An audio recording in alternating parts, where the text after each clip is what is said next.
ഗണഹാകാലം നാലാം വ്യാഴം. ഒന്നാം വായന എസെക്കിയേൽ പ്രവാചകന്റെ പുസ്തകത്തിൽ നിന്ന് 33-ാം അധ്യായം 10 മുതൽ 16 വരെയുള്ള വാക്യങ്ങൾ.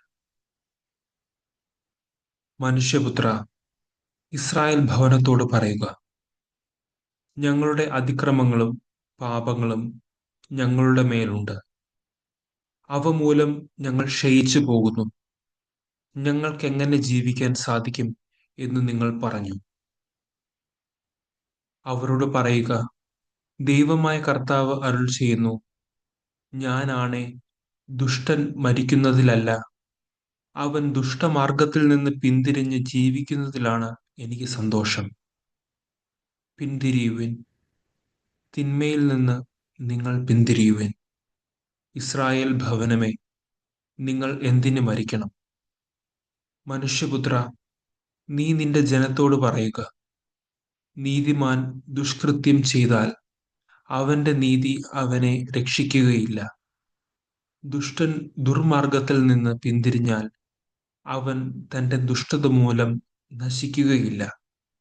നീതിമാൻ പാപം ചെയ്താൽ തന്റെ നീതി മൂലം ജീവിക്കാൻ അവന് സാധിക്കുകയില്ല.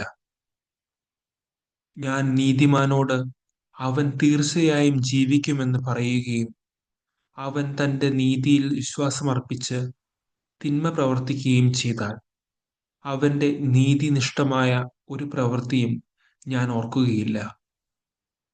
അവൻ തന്റെ ദുഷ്കൃത്യത്തിൽ തന്നെ മരിക്കും.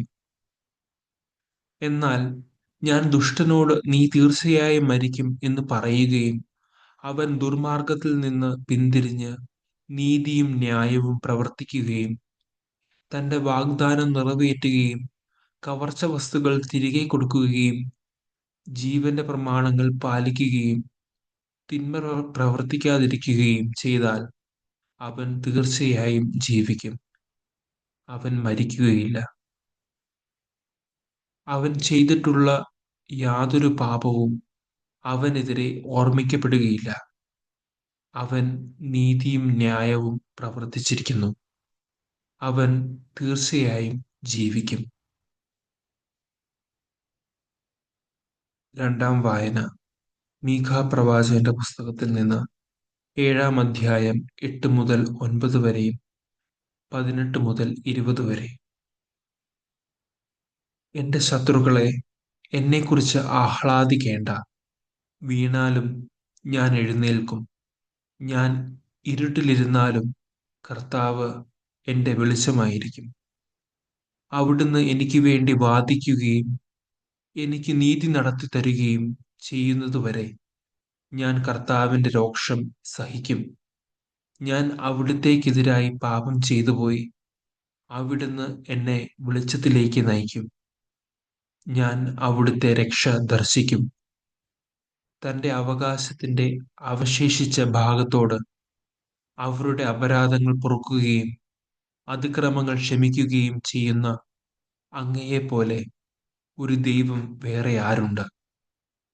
അവിടുന്ന് തന്റെ കോപം എന്നേക്കുമായി വച്ചു പുലർത്തുന്നില്ല.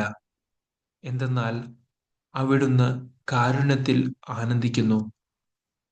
അവിടുന്ന് വീണ്ടും നമ്മോട് കാരുണ്യം കാണിക്കും. നമ്മുടെ അകൃത്യങ്ങളെ അവിടുന്ന് ചവിട്ടി മെതിക്കും. ആഴിയുടെ അഗാധങ്ങളിലേക്ക് നമ്മുടെ പാപങ്ങളെ അവിടുന്ന് തൂത്തെറിയും. പൂർവകാലം മുതൽ ഞങ്ങളുടെ പിതാക്കന്മാരോട് വാഗ്ദാനം ചെയ്തിരുന്നത് പോലെ അങ്ങ് യാക്കോബിനോട് വിശ്വസ്തതയും അബ്രാഹത്തോട് കാരുണ്യവും കാണിക്കും.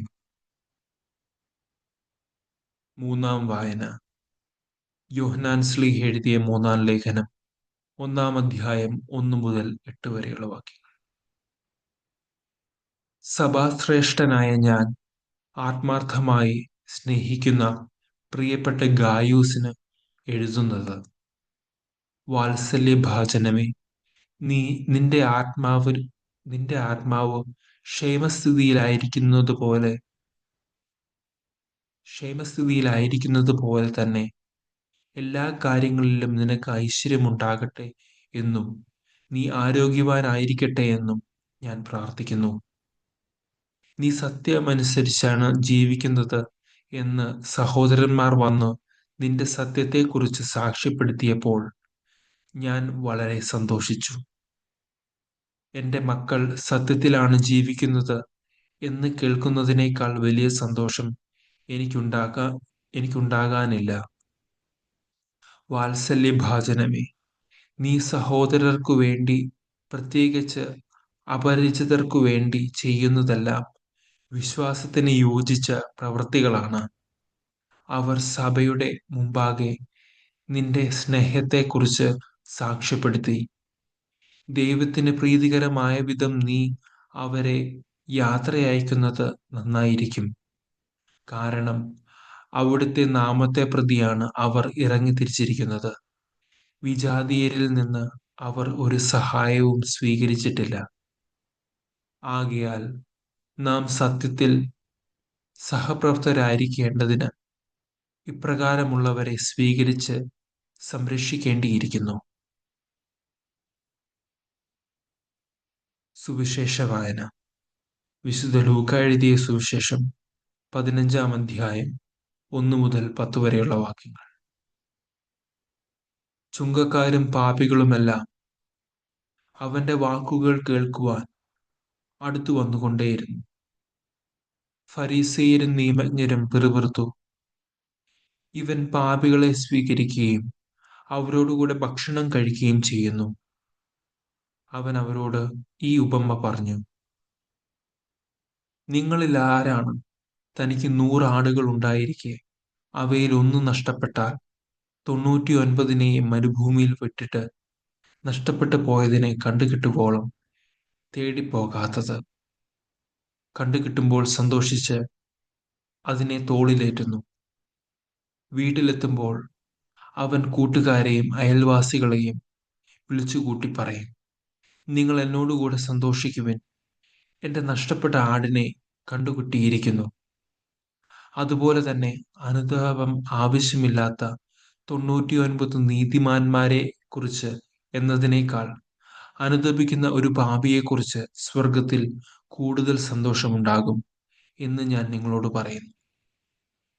ഏതു സ്ത്രീയാണ് തനിക്ക് 10 നാണയമുണ്ടായിരിക്കെ അതിലൊന്ന് നഷ്ടപ്പെട്ടാൽ വിളക്ക് കൊളുത്തി വീട് അടിച്ചുവാരി അത് കണ്ടുകിട്ടുവോളം ഉത്സാഹത്തോടെ അന്വേഷിക്കാത്തത്? കണ്ടുകിട്ടുമ്പോൾ അവൾ കൂട്ടുകാരെയും അയൽവാസികളെയും വിളിച്ചുകൂട്ടി പറയും, എന്നോടുകൂടി സന്തോഷിക്കുവിൻ, എന്റെ നഷ്ടപ്പെട്ട നാണയം വീണ്ടു കിട്ടിയിരിക്കുന്നു. അതുപോലെ തന്നെ അനുതപിക്കുന്ന ഒരു പാപിയെക്കുറിച്ച് ദൈവത്തിന്റെ ദൂതന്മാരുടെ മുൻപിൽ സന്തോഷമുണ്ടാകും എന്ന് ഞാൻ നിങ്ങളോട് പറയുന്നു. നമ്മുടെ കർത്താവായ മിശിഹായ്ക്ക് സ്തുതി.